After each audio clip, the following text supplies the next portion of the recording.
pergunto para mim mesmo, como é possível falar da grandeza de Deus em tão pouco tempo? Na verdade, nem é possível. Nós vamos falar um pouquinho da grandeza de Deus para, assim, motivar a nossa fé, motivar a nossa confiança em Deus, relembrando algumas coisas da palavra de Deus que são palavras que falam da grandeza de Deus, do quanto Ele é maravilhoso, poderoso, de tudo o que Ele é e o que Ele faz, né? Mas dentre tantas coisas, eu queria destacar algumas poucas, né? Eu queria falar sobre 4 verdades a respeito da grandeza de Deus. E enquanto eu preparava essa mensagem no meu coração, eu imaginava que esse é o tipo de palavra que vai nos incentivar a nossa confiança em Deus. Pois se Deus é tão grande, então tudo vai parecer melhor para nós. Afinal, nós temos a presença desse Deus em nós, nós temos a presença do Espírito Santo habitando em nós. E quando a gente vislumbra o quanto Ele é grande e poderoso, parece que fica mais fácil a nossa caminhada cristã.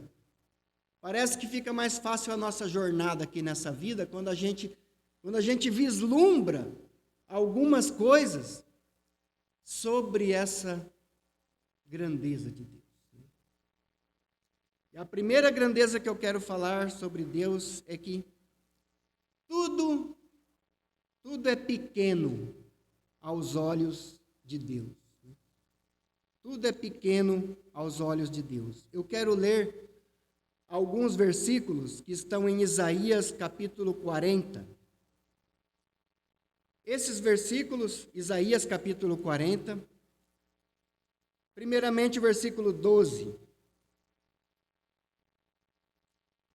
Quem mediu com o seu punho as águas e tomou a medida dos céus aos palmos e recolheu numa medida o pó da terra e pesou os montes e os outeiros em balanças. A gente sabe que essa é uma linguagem assim um pouco poética, mas ela é ensinadora. Eu vou ler agora na versão que está ali na tela. Quem mediu com o seu punho as águas e tomou a medida dos céus aos palmos? E recolheu em uma medida o pó da terra e pesou os montes e os outeiros em balanças. Parece que é a mesma versão.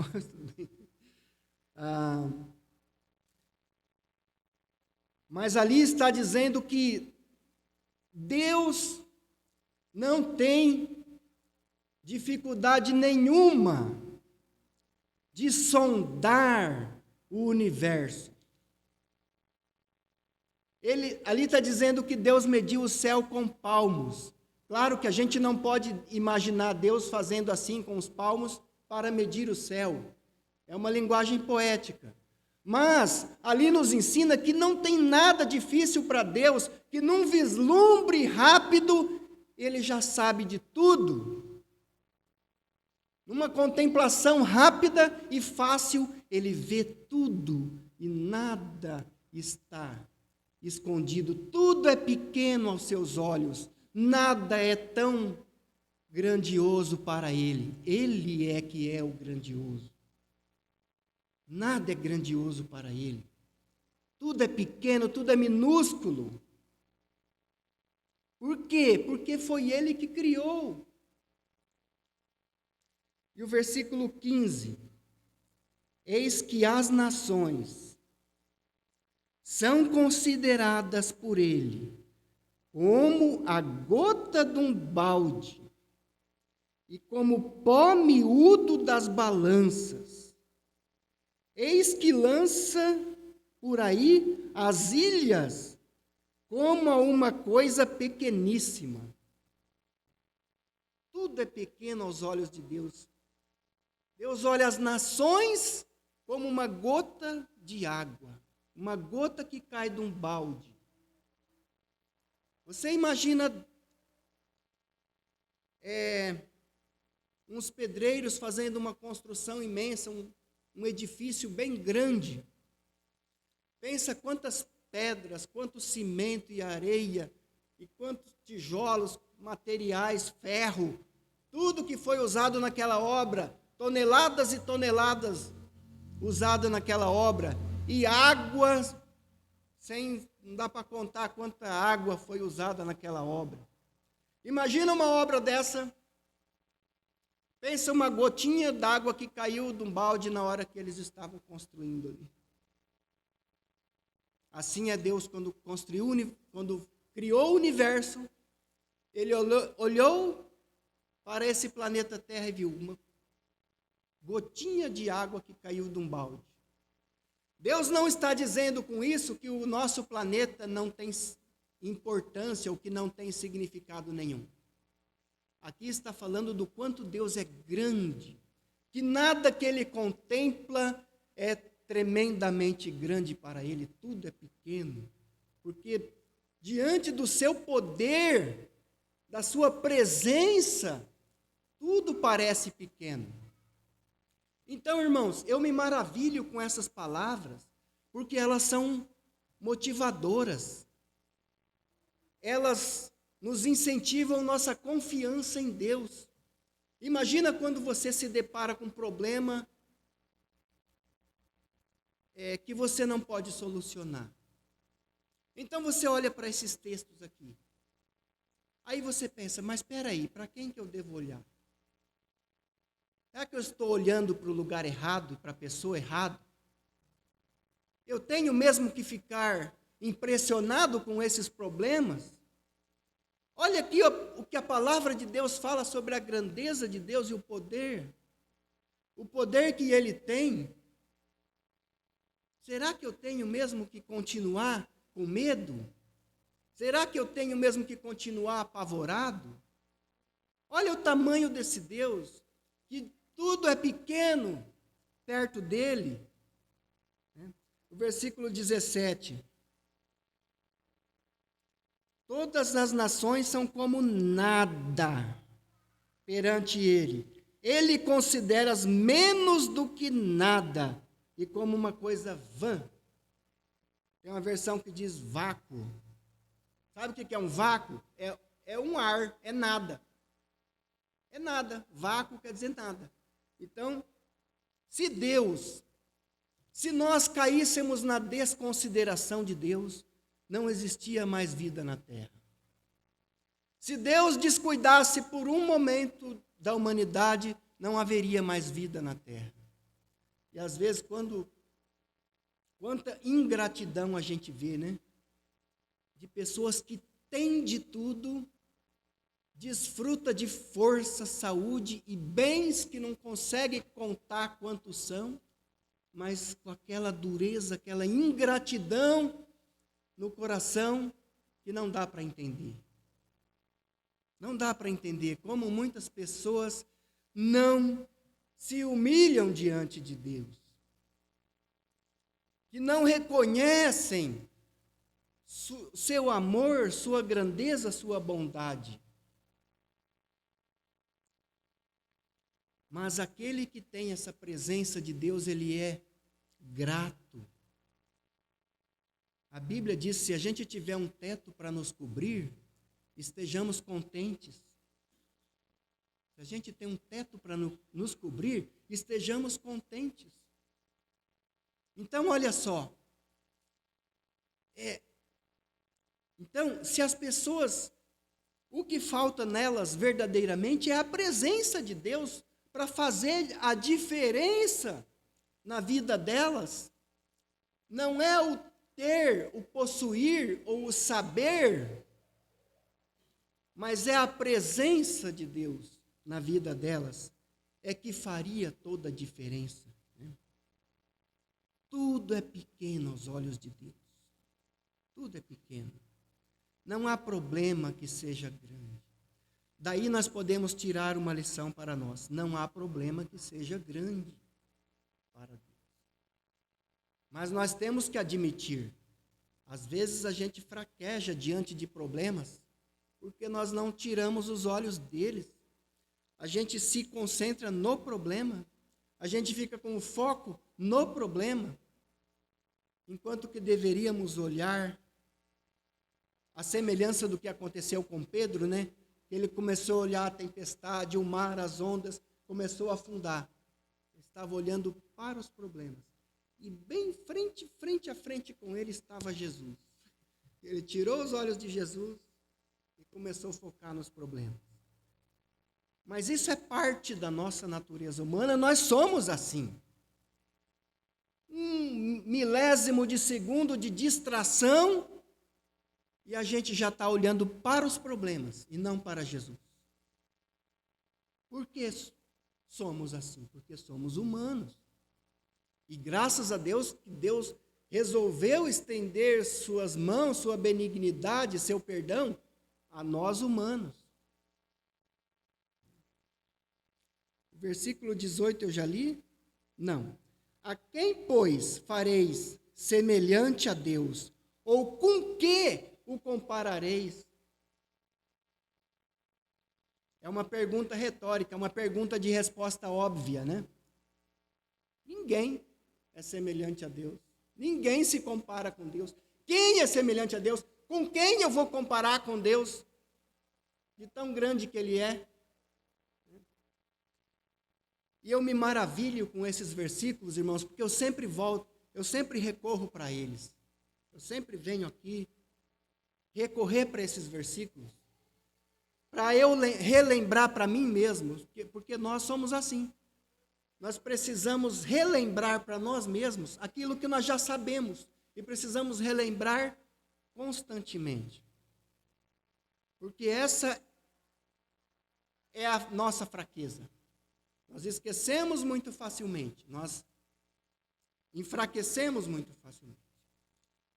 Mas nos tornamos fortalecidos quando olhamos para Deus, né? Quando olhamos para Ele, nada, nem ninguém pode se comparar com essa grandeza de Deus. A segunda verdade sobre a grandeza de Deus. Quero falar sobre 4 verdades, eu estou na segunda. As maravilhas de Deus vão além da nossa compreensão e imaginação. As maravilhas de Deus vão muito além da nossa compreensão e imaginação. Quero convidar os irmãos para lermos em Jó, capítulo 26. Jó 26, a partir do versículo 11.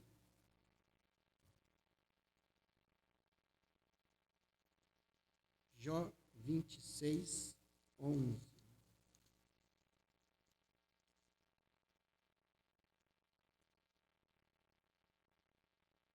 As colunas do céu tremem e se espantam da sua ameaça. Essa também é uma expressão que fala da grandeza e do poder de Deus. As colunas do céu tremem e se espantam da sua ameaça. A simples presença de Deus, ela é assustadora. Nesse sentido, né, de que ela é tão impressionante que nós não poderíamos ver a face de Deus, que nós não resistiríamos, né? Moisés uma vez pediu para Deus: Senhor, eu quero ver a tua face. E Deus disse: Moisés, eu vou passar rapidamente por você num vislumbre de um momento, assim. Mas a minha face você não pode ver, porque você não resistiria. E tão grande essa presença, esse poder Então, irmãos, a gente tem que perguntar para nós mesmos, por que a gente perde o foco? Ainda mais no tempo que nós estamos vivendo, talvez seja o tempo mais fácil que a humanidade já viveu de se perder o foco. Por quê? Porque nós somos sobrecarregados de informações. Informações que a maioria delas nós não vamos nem utilizar. A gente se sobrecarrega de informação, de visualizações, de figuras e imagens e de notícias. Lá em casa, às vezes, a gente está assistindo um jornal da TV e eu começo a assistir, mas em poucos momentos eu já quero parar de assistir. Falei, não, é só notícia ruim uma atrás da outra, gente. Se eu ficar muito tempo olhando para isso, eu começo a me sentir mal. É só notícia ruim uma atrás da outra, durante 1 hora. Aí eu fico perguntando, mas eu preciso escutar isso? Eu vou resolver o problema da humanidade se eu ficar sabendo disso? Não tem jeito, irmão. É muita notícia ruim, é só para deixar a nossa cabeça atordoada. Às vezes a gente tem que se desligar disso e não se ligar nisso. Então, o versículo 12.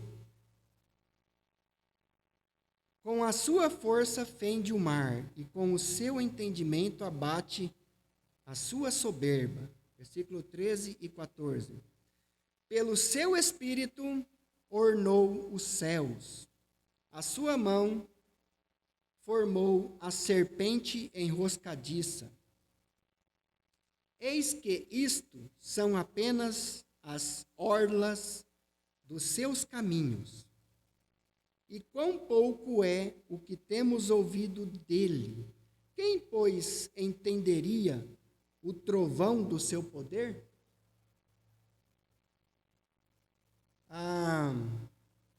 Como Jó também, Jó principalmente é uma linguagem bem poética, está ensinando verdades profundas, mas numa linguagem poética.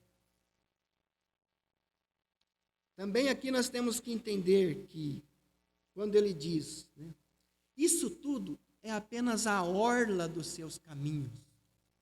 É apenas a beira do caminho. O caminho de Deus. Perdão, irmãos. O caminho de Deus, os mistérios de Deus,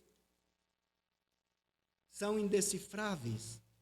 Então Deus deixou a gente ver a beira do caminho, só para a gente sentir um gostinho. A beira do caminho. Ele deixou a gente ver algumas coisinhas. E tem uma versão que diz que Deus, ele sussurra nos nossos ouvidos. A gente ouve, Deus fala conosco, mas Deus, ele sussurra nos nossos ouvidos. Aí ele diz, por que Deus sussurra nos nossos ouvidos? Obrigado, irmão, Deus abençoe. Porque ele sussurra, porque o trovão da sua voz seria muito forte para nós. Né?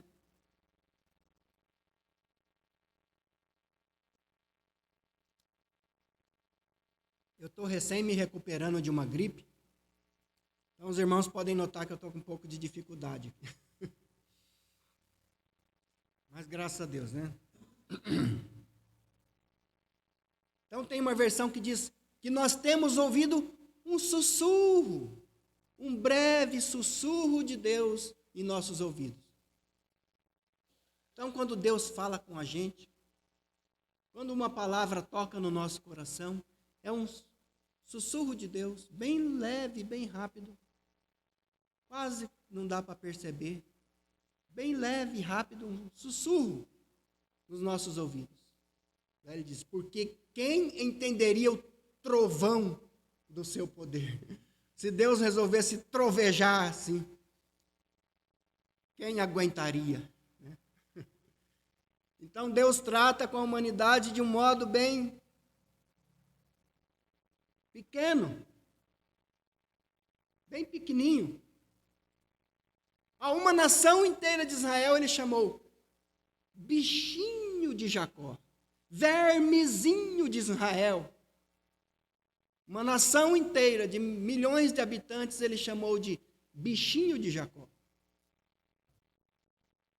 Ali também nessa linguagem nem de longe significa Deus desprezando a nação, tá?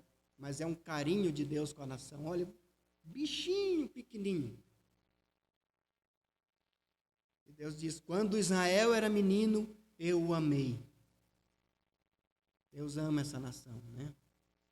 Uma nação criticada, uma nação perseguida, uma nação alvo de críticas de muitos países. Até a Bíblia profeticamente diz que no final dos tempos todas as nações se reunirão contra Israel. E diz também que Deus vai olhar para aquilo e vai rir daquilo, porque eles não sabem quem está ao lado de Israel. E a nossa fé, chamada fé hebraico-cristã, é a fé que veio de Israel. É a fé que veio de Abraão, Isaac e Jacó. Nós herdamos essa fé. É a fé que o Espírito Santo colocou em nós, mas ela veio por meio do povo de Israel. O povo que Deus conduziu para que essa fé chegasse até nós também. Por isso a nossa fé é chamada hebraico-cristã, que é a fé que vem do povo de Israel. E nós temos uma dívida de gratidão impagável com o povo de Israel. Se não fosse a nação de Israel, quem dera essas pessoas que criticam Israel soubessem disso. Que se não fosse a nação de Israel, não haveria mais vida na terra. Ou se houvesse, o mundo seria um completo domínio do mal. Porque todas as nações violentas e más que existiam na terra, Deus usou o povo de Israel para exterminar com aquelas nações. Porque se aquelas nações continuassem no poder, o mundo seria um ambiente impossível de se viver. Todos seriam oprimidos e escravizados, debaixo de um sistema corrupto e maligno. O mundo tem uma dívida impagável com Israel, porque Deus usou o povo de Israel para nos livrar de muitas nações perversas e terríveis que queriam dominar o mundo.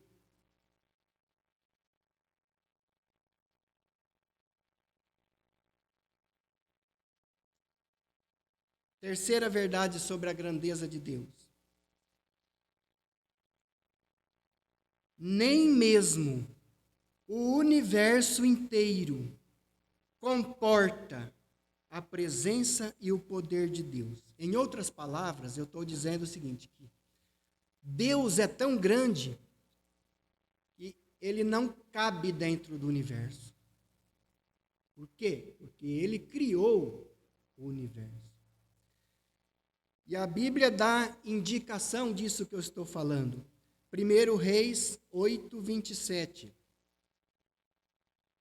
1 Reis 8, 27.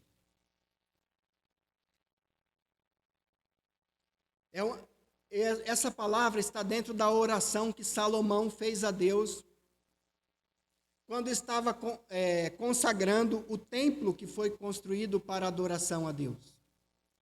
Então, no meio daquela oração, Salomão disse: mas, na verdade, habitaria Deus na terra? Eis que os céus e até o céu dos céus não poderiam te conter, quanto menos esta casa que eu tenho edificado. Então, aquele templo, E era um templo fabuloso, que foi construído na época de Salomão. Demorou vários anos para ser construído. Aquele templo foi consagrado para adoração a Deus. Mas, ao mesmo tempo que era tão belo, maravilhoso e grande, Salomão ele tinha a visão também de que Deus olhava as coisas pequenininhas. Né? Ele tinha essa visão da grandeza de Deus. E ele disse, mas Deus habitaria na terra? Nem o céu e o céu dos céus, ou seja, em outras palavras que poderíamos dizer hoje, nem todo o universo pode conter a presença de Deus. Poderiam te conter, dizendo de Deus, né? Quanto menos esta casa que eu tenho edificado. Então Salomão ele tinha consciência disso, que a presença de Deus, que Deus não iria ser como se pusesse numa caixinha, porque a presença de Deus abrange todo o universo e ainda falta espaço. Numa das mensagens que eu gravei no YouTube, eu gravei usando só esse versículo aqui, 1 Reis 8, 27. E o tema da mensagem foi, Deus mora numa casa pequena. Deus mora numa casa pequena. Pequena e apertada. Porque ele diz que nem o céu, nem os céus dos céus pode conter a presença dele. De tão grande que ela é. Essa presença, né? Então, que tamanho poder, que tamanha grandeza que não pode ser explicada, que não pode ser medida, né? Como que isso, de um modo tão maravilhoso, pode inspirar a nossa fé e a nossa confiança em Deus? Deus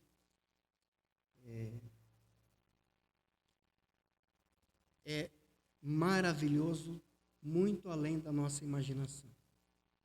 Nada pode conter. A presença de Deus abrange tudo o que você imaginar. Se você imaginar aquele alimentozinho que a gente não consegue ver, é o tipo de um pozinho, um alimentozinho que aqueles peixinhos bem pequenos comem. Imagina um peixinho desse tamanho. Um peixinho desse tamanho. E o alimento que ele come é um pozinho que quando é diluído na água a gente não vê mais.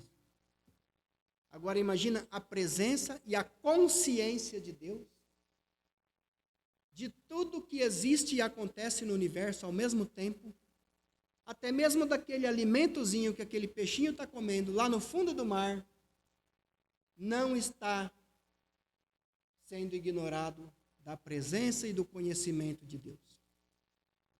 Desde as coisas mais minúsculas e invisíveis que existem no universo, a consciência de Deus está vendo tudo, sabe de tudo, ao mesmo tempo e em todos os lugares.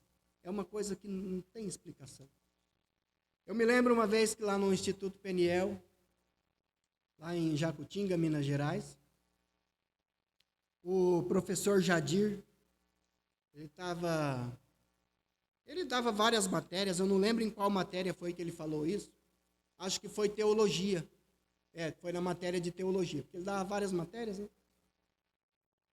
Aí ele disse que uma vez uma pessoa, de um modo tão simples, ele nunca viu uma pessoa de um modo tão simples falar da onisciência de Deus, né? Ou seja, que Deus sabe de todas as coisas. Então foi uma pessoa lá do sítio, bem simplona assim, falou assim, é mesmo, né? Falou assim para o Jadir, né? Assim, é mesmo, né, pastor?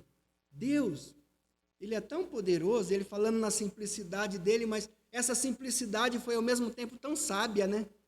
Assim, Deus é tão poderoso, né?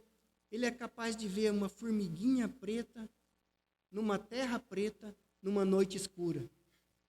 E aquilo, o Jadir contava aquilo para a gente admirado da simplicidade daquele homem, e ao mesmo tempo, de um modo tão sábio que ele achou para falar da onisciência de Deus, de que Deus sabe de todas as coisas. É mesmo, né, pastor? Uma formiguinha pretinha, numa terra preta, numa noite escura, Deus vê. Então, é a consciência de Deus de tudo que existe e acontece. Aqui a gente pode pensar numa coisa, irmão, como a gente às vezes é descuidado com a nossa fé. Né? A gente se debate tanto com problemas e a gente parece esquecer disso, né? Que Deus olha para tudo isso e Deus parece não falar assim, não é possível que você está preocupado com isso. Parece Deus querer nos dizer isso. Né? Porque Ele está presente, Ele está conosco. O nome de Jesus foi chamado também Emanuel, que quer dizer Deus conosco. Quando a tempestade ameaçava de afundar o barco, ali estava Jesus, Deus conosco. Quando ameaçou Pedro se afogar, ali estava Jesus, Emanuel, Deus conosco. Em todos os momentos, Ele prometeu que estaria conosco. Todos os dias, até o fim dos séculos, Ele estaria conosco. Mas nós somos, bem que a palavra de Deus nos compara com ovelhas, porque a ovelha é um bichinho descuidado, é um bichinho muito descuidado, qualquer coisinha assim, pá, se perde. Se perde, se desorienta, se desloca. Nós somos assim, irmãos. Não adianta querer falar que nós somos diferente disso. Nós somos assim, é a nossa natureza. Claro que, habitando em nós, existe o poder do Espírito Santo que pode nos fazer ultrapassar tudo isso. Mas mesmo assim, nós temos aqueles momentos de distração, fraqueza, descuidado. Glórias a Deus que a presença dele está conosco. Quando nós chegarmos lá no céu, irmãos, talvez Deus vai mostrar para nós de quantos males Ele nos livrou. E a gente não tinha consciência de nada daquilo. A gente achava que tudo era normal. Que a gente ia sobrevivendo dia após dia, mas isso é normal. Não é normal. É porque existe um cuidado especial de Deus cercando a gente. Talvez lá no céu Deus vai mostrar de todo o mal que Ele nos livrou e a gente nunca sequer aquilo passou pela nossa imaginação, que a gente corria aquele perigo. E a gente estava descuidadinho, caminhando por ali, igual aquela ovelha perdida, né?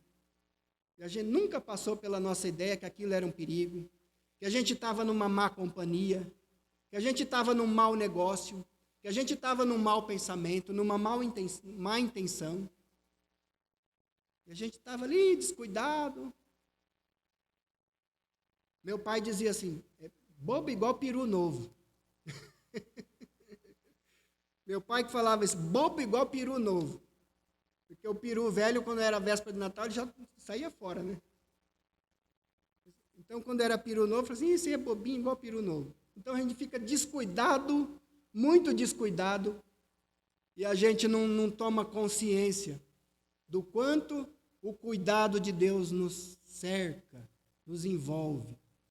E a gente é tão focado no problema, que a gente só leva o problema para Deus, a gente não enxerga aquele versículo, né, que o anjo do Senhor acampa-se ao redor dos que o temem e os livra do mal. O anjo do Senhor acampa-se ao redor dos que o temem e os livra do mal. O tempo todo, 24 horas por dia, o guarda de Israel não dorme. Eu amo essa palavra, o guarda de Israel não dorme.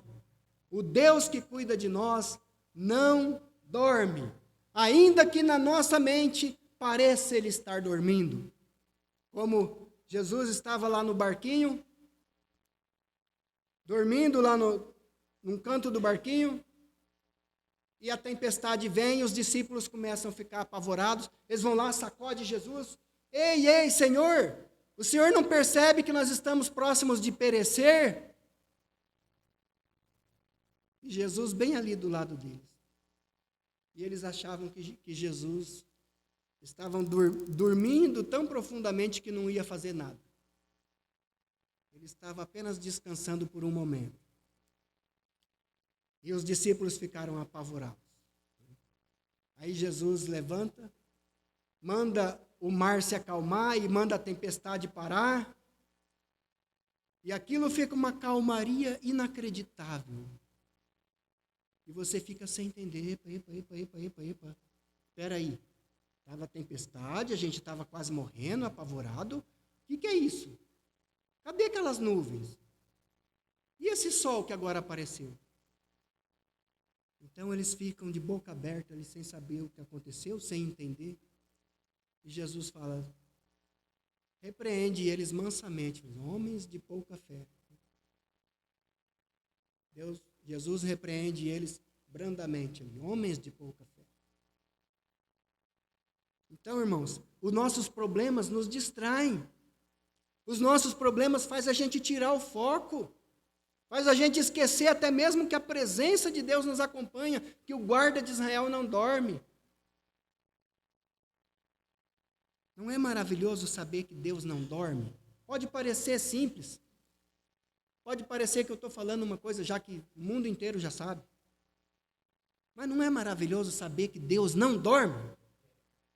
Porque Ele está cuidando de nós o tempo todo.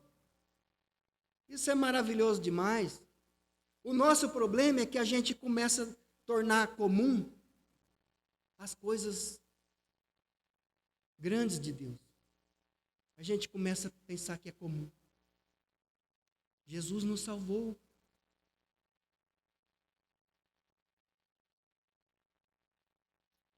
Eu me lembro como eu era antes de conhecer Jesus.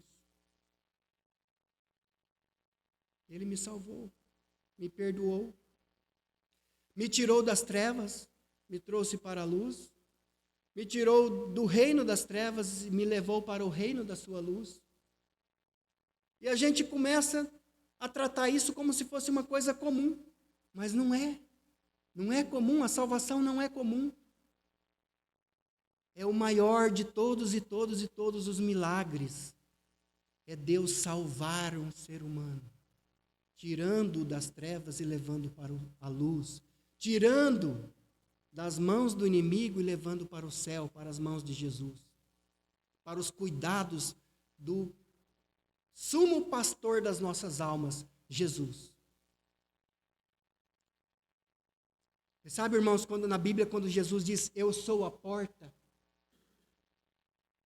é muito mais do que o que a gente pensa. Quando Jesus diz, eu sou a porta. E Ele, por onde passa para ser salvo. Mas não é só isso que Ele estava falando. Que Ele é a porta por onde passamos para ser salvo. Ele estava dizendo que ninguém rompe essa porta para nos arrebatar da mão dEle. Os irmãos sabem qual é a cultura do pastor lá em Israel? O próprio pastor é a porta do curral. O curral onde ele põe as ovelhas não tem porta. E sabe o que ele faz de noite para cuidar das ovelhas? Ele vai lá, ele senta no chão e se põe assim, e ele fecha aquele lugar. Quando eu fiquei sabendo disso, o dia que eu entendi isso, eu me emocionei demais. Quem é que pode vir aqui e tirar Jesus à força desse lugar para tocar em nós? É um grande, é o amor e a presença de Deus em nossa vida. Quem é que tem esse poder para chegar lá, para tocar em nós? Ele tem que primeiro tirar Jesus dali. Ele não vai conseguir, porque ali está o Todo-Poderoso. Ali está o Criador. E ninguém vai conseguir removê-lo dali. Por isso ele disse, ninguém os arrebatará da minha mão. Ninguém os arrebatará da minha mão, porque Ele é o pastor que cuida de nós. E para concluir, irmãos, perdoe se eu estiver demorando, mas esse último aqui eu pretendo ser mais rápido.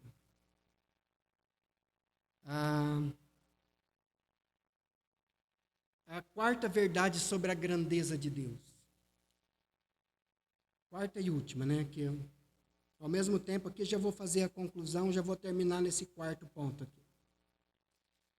Que maravilhoso mistério. O Deus... Esse primeiro eu tenho que ler o versículo, senão se eu ler a frase primeiro não vai ficar entendido. Isaías 57:15. Isaías 57:15.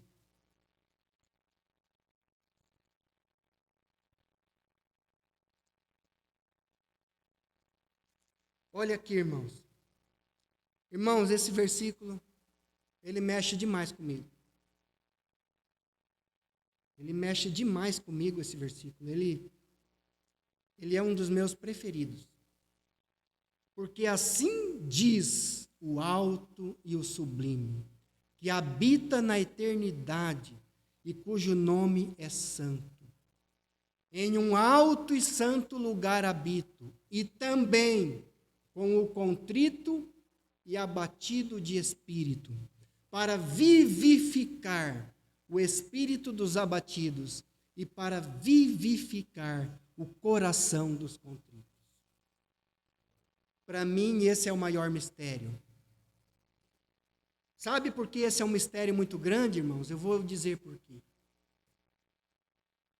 Nós não acabamos de ler e de falar que Deus é tão grande que o universo inteiro não comporta a presença dele. A presença dele enche o universo. Agora, onde está o mistério? É que esse Deus, que não cabe dentro do universo, ele encontrou um lugar espaçoso e confortável dentro do coração daquele que nele crê. Aquele que é contrito de coração, arrependido dos seus pecados e que crê em Jesus. Que mistério inexplicável é esse?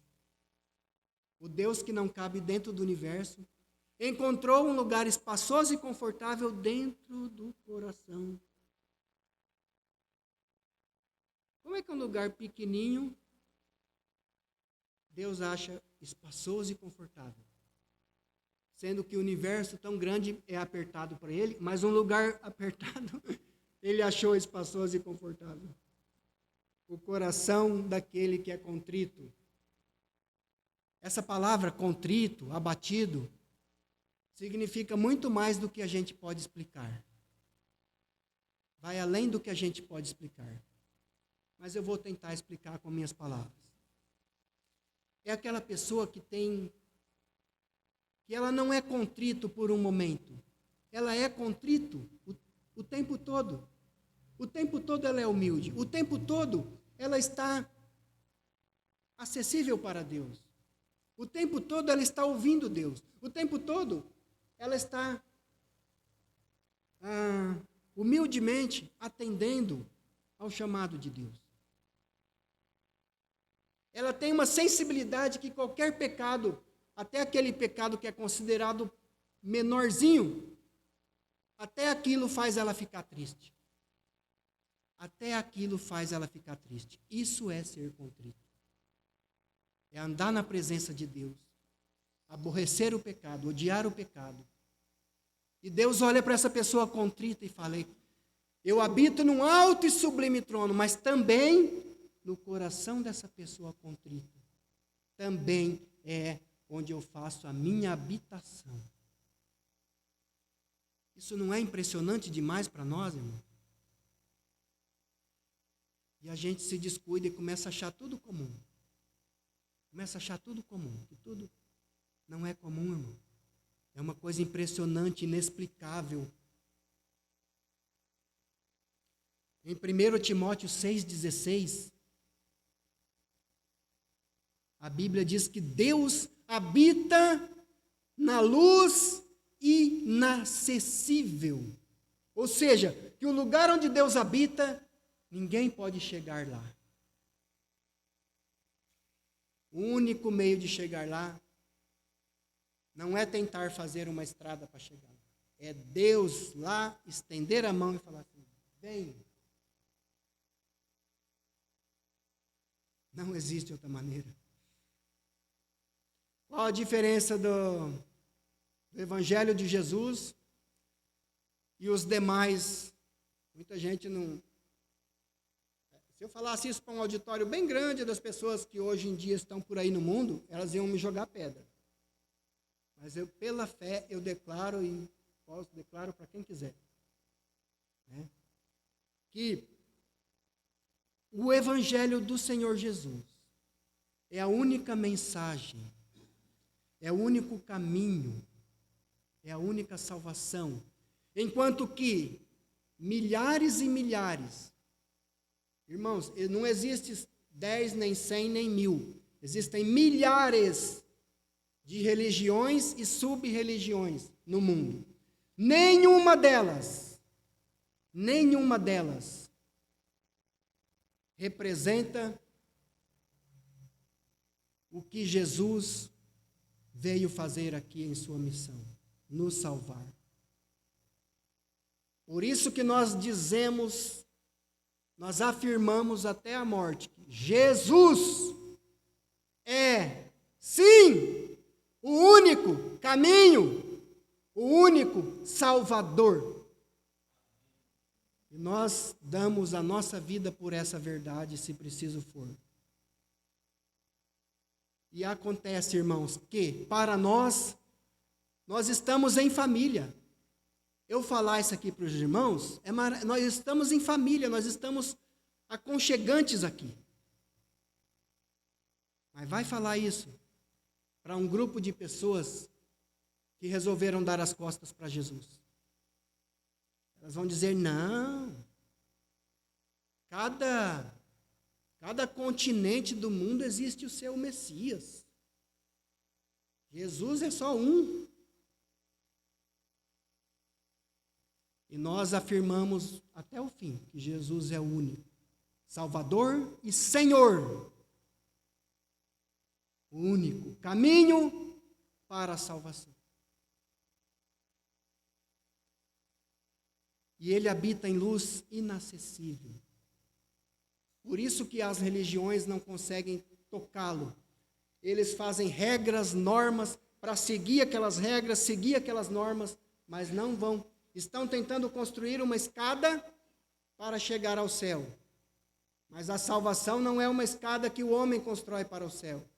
É uma escada que Deus lá do céu estendeu para nós subirmos nela. Que se chama Jesus. É a visão que teve Jacó de uma escada para o céu. É Jesus. Agora, o homem tentando fazer uma escadinha para o céu é fracasso total. Sempre que o homem tentar fazer uma escadinha para o céu, é fracasso total e inevitável. Porque Jesus, ele é o que veio do céu. Ele foi estendido lá do céu para nós. Como uma pessoa que estivesse no fundo de um poço de 1000 metros, não tenha chance nenhuma de sair lá do fundo, e alguém lá de fora lança uma corda. Alguém lá de fora lança uma corda e puxa aquela pessoa. Isso é salvação. É a que veio lá do céu para cá, que é Jesus. Agora, as tentativas daqui para lá é tudo fracassado. Todas as tentativas daqui para lá é fracassado. Mas o que veio de lá para cá, esse é o Salvador, que é Jesus. Todo aquele que nele crê tem a salvação. Irmãos, como eu disse, para nós já sabemos dessas verdades. E nós nos sentimos num ambiente confortável de ouvi-las. Mas o mundo não é assim. Os irmãos conhecem o Salmo capítulo 2, né?